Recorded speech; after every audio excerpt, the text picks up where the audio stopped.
I did not kill my wife.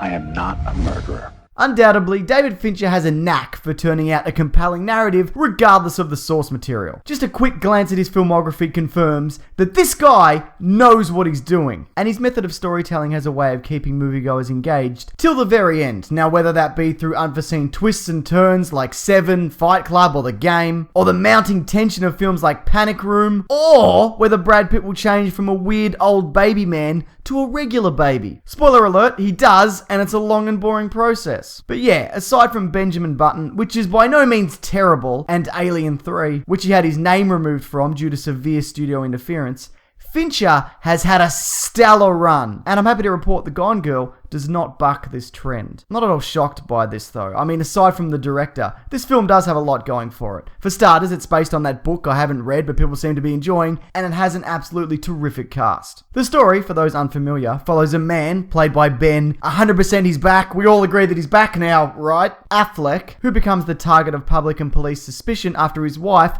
Rosamund Pike, disappears under suspicious circumstances. And if you are unfamiliar with this story, that's pretty much all you should know going into this. What plays out here is a tense, at times chilling, and surprisingly funny, but funny in a kinda, should I be laughing at this? You know, kind of way. The fact that it manages to hold your attention for its 149 minutes is an impressive feat. A lot of films these days bog themselves down with unnecessary runtimes and then have the gall to threaten extended versions upon home release. But with this, there's not a minute that feels wasted. As a matter of fact, upon conclusion, I really wanted the story to continue. You know, to see how things played out for these characters over the next weeks, months, or even years. But hey, as the Rolling Stones say, you can't always get an extended version of David Fincher's new film Gone Girl based on the book of the same name. That's one of their lesser known songs. Just going back to the cast, Ben Affleck is great. Perfect as this kind of middle of the road, just smart enough to know he's not that smart schlub. And Rosamund Pike also knocks it out of the park for reasons that I won't go into here. It also makes use of certain actors in ways that we haven't seen before. In particular, Neil Patrick Harris and Tyler Perry. Tyler Perry really shines here, by the way. He does play a smallish part, but he's very impressive. And not having seen any of the Tyler Perry movies, I should really go back and watch all of them.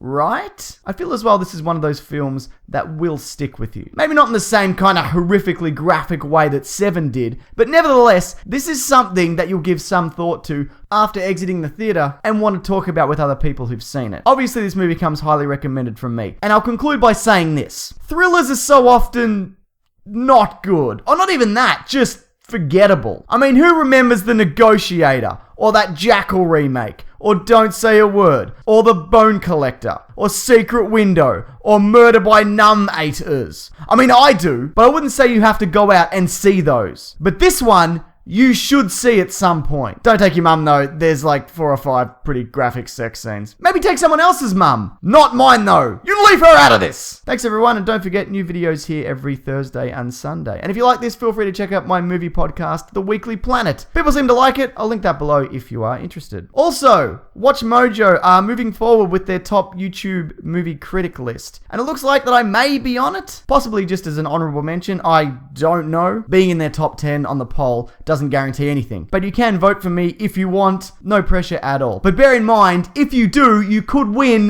$5,000. That's not true. I just lied to you then. And you probably won't vote for me now, seeing as I just did that. I should probably just edit that out. I'm not gonna. So have you seen Gone Girl? And if you have, did you like it? And what would you consider your favorite David Fincher movie? You can leave your thoughts below or via my Twitter and Facebook pages if you have anything that you'd like to share about that. Thanks everyone. Take care.